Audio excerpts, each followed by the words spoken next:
Bo hapa tuko kuvilima. Hapa tuko yulu ya Rutebe. Buigala. Bo kuvile Bondeko.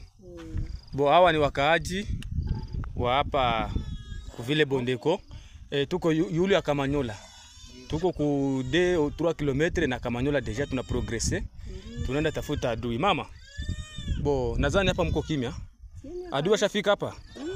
Voilà, hapa deja adui tunakuta alikimbia.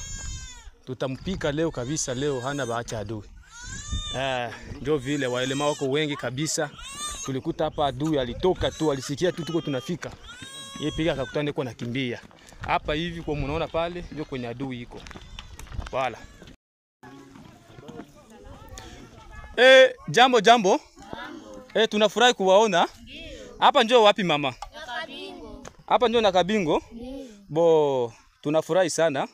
Sisi ni wanajeshi wa Generale Kamama kutoka Sange. Tulikuwa wakomboa. Tunakuwa piga adui.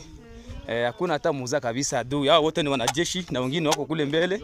Msiogope, hawa ni watoto wa Sange. Jambo mama. Bazima. Sisi ni wanajeshi wa Generale Kamama.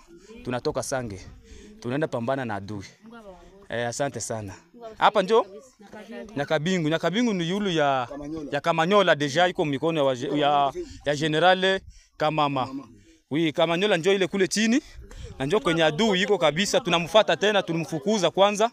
Tunamfukuza adui deja na rudia Kamanyola ndani, mudakia kidogo tutakamata Kamanyola. Hapa deja tuko kulinde defro kabisa, hapa tunapiga adui.